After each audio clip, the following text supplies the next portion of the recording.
வணக்கம் ஃப்ரெண்ட்ஸ். சாய் பிருந்தாவனத்தில் இன்றைக்கி என்னுடைய மாடி தோட்டத்தை பார்க்கலாம்.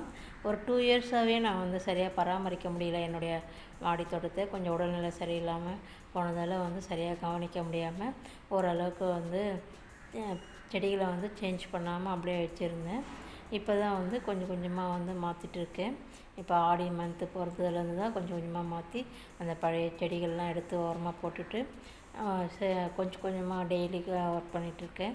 மொத்தமாக பண்ண முடியாது, நான் ஒரு ஆள் தான் பண்ணணும். அதனால் ரொம்பவும் ஸ்ட்ரெயின் பண்ண முடியல என்னால். கொஞ்சம் கொஞ்சமாக தான் சேஞ்ச் பண்ணிகிட்ருக்கேன். இந்த முறை நிறைய பழ மரங்கள்லாம் வச்சுருக்கேன். எல்லாமே தொட்டிலாம் மாற்றி வச்சுருக்கேன். அந்த மண்ணும் இன்னும் நிறைய இருக்குது. இது மாதிரி நிறைய துளசி தான் எல்லா தொட்டிலையும் வளர்ந்துடுச்சு. அந்த விதைகள் விழுற இடத்துல எல்லாமே விஷ்ணு துளசி தான். நிறைய செடிகள்லாம் இது மாதிரி புதார் மாதிரி வளர்ந்துருக்கு. இதெல்லாம் நல்லா கட் பண்ணி விட்டுட்டு உரங்கள் வைக்கணும். அந்த கரும்பு எல்லாமே போயிடுச்சு, எல்லாமே எடுத்துகிட்டு சேஞ்ச் பண்ணணும். கொஞ்சம் கொஞ்சமாக தான் பண்ணிகிட்ருக்கேன். கூடிய விரைவில் எல்லாமே முடிச்சுட்டு உங்களுக்கு மொத்தமாகவும் காட்டுறேன். இப்போ இந்த பழமரம் சாத்துக்குடி மரம். இது ஒரு 5 இயர்ஸாகவே வச்சுருக்கேன். மண் ரொம்ப நிரம்பி இருக்கிறதால தண்ணி விட்டாலும் வெளியே வந்துடுது. அதை தொட்டியில் ஊற மாட்டுது, மண்ணும் இறுகி போயிடுச்சு. அதனால் தொட்டி மாற்றலான்னு சொல்லிட்டு எடுத்திருக்கேன். ஏற்கனவே சில கிளைகள்லாம் காய வேற ஆரம்பிச்சிடுச்சு. அதனால் தொட்டி மாற்றது கொஞ்சம் பெரிய தொட்டியாக வைக்கலாம்னு சொல்லிட்டு அந்த காய்ந்த கிளைகள்லாம் உடைச்சி போட்டுட்டேன். இப்போ இதை வேர் நிறைய பாதிப்பு வராமல் அந்த பக்கமாக ஓரமாக இருந்து நம்ம ஸ்டார்ட் பண்ணணும். அந்த மண்ணெல்லாம் கொத்தியில் கொஞ்சம் கொஞ்சமாக எடுத்துடலாம். வேர் மெயினான வேர் பாதிப்பு இருக்கக்கூடாது. அப்போ தான் ஈஸியாக நம்மளுக்கு மரம் வளரும். இப்போ நான் எடுத்துட்டேன். இதை பெரிய தொட்டி ஒரு 30 லிட்டர் தொட்டி நான் எடுத்திருக்கேன். அதில் தான் வைக்க போகிறோம்.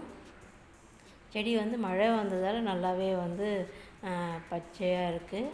ஆனால் இதுக்கு முன்னாடி அப்படியே காயிற மாதிரி இருந்தது ஸ்டேஜில். அதனால் தொட்டி மாற்றுறது நல்லதுன்னு சொல்லிட்டு இப்போ சேஞ்ச் பண்ணிகிட்ருக்கேன். ஒரு 10 டேஸ் முன்னாடி இந்த தொட்டி ரெடி பண்ணி வச்சுருந்தேன்.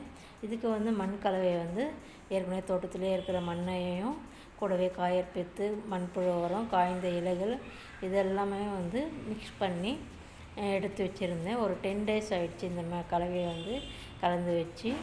நம்ம தொட்டியில் அந்த ஹோல்ஸ் இருக்கிற இடத்துலலாம் கல் வச்சுட்டு மண் போட்டோம்னா மண் சீக்கிரமாக அடைஞ்சிடும். அதனால் முதல்ல காயற்பித்து கொஞ்சம் போட்டுட்டு அதுக்கு மேலே காய்ந்த இலைகள்லாம் போட்டேன்.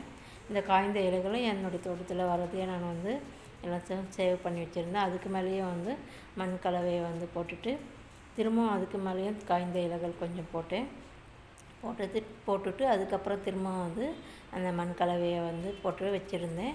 ஒரு 30% தான் அந்த தொட்டியில் நிரப்பியிருந்தேன். இப்போ 10 டேஸ்க்கு அப்புறம் இப்போ மண்புழு உரமும் காயற்பித்தும் கொஞ்சம் கொஞ்சம் எடுத்து அதை நல்லா மிக்ஸ் பண்ணி அந்த தொட்டியில் போட்டுட்டு அதுக்கப்புறம் நம்ம அந்த பழமரத்தை வைக்க போகிறேன். இது நம்மளுக்கு உரங்கள் அந்த வேருக்கு ஈஸியாக கிடைக்கணும். அதோடு நம்மளுக்கு ஈஸியாக அந்த வேர் பிடிக்கணும். அதனால் அது மாதிரி நான் பண்ணியிருக்கேன். மோஸ்ட்லி நான் இது மாதிரி தான் எல்லா தொட்டிக்கும் பண்ணியிருக்கேன். அந்த மரத்தை வச்சுட்டு அதுக்கேற்ற மாதிரி அந்த மண் ஏற்கனவே எடுத்து வச்சுருக்க மண்ணை அதனோட நிரப்பிடலாம். வேர் மறையிற வரைக்கும் தான் நான் மண் போட்டிருக்கேன். இன்னும் கேப் நிறையவே இருக்குது. நம்ம கொஞ்சம் கொஞ்சமாக நம்ம உரங்கள் எல்லாம் போட அந்த தொட்டியும் ஃபுல்லாகிடும். அதனால் கொஞ்சம் கேப் விட்டுருக்கேன். தண்ணி விட்டு நம்ம கிளறி எல்லாம் அடிக்கடிக்கு நம்மளுக்கு கொத்தி விடுறதுக்கெலாம் கொஞ்சம் கேப் வேணும். அதனால் கொஞ்சம் இடம் விட்டு தான் நான் வச்சுருக்கேன். ஒரு 75% தான் மண் நிரப்பியிருக்கேன். தண்ணி விட்டுட்டு இப்போ ஒரு 1 வீக் அப்புறமா எனக்கு இந்த தொட்டி அப்படியே தான் இருந்தது. வாடலை, இலைகள்லாம் எந்த சேஞ்சஸும் இல்லை. ஏற்கனவே இருந்த துளிர் மட்டும் கொஞ்சம் வளர்ந்துருந்தது. புதிய துளிர் எதுவும் வரல. 1 வீக் ஆகிடுச்சி.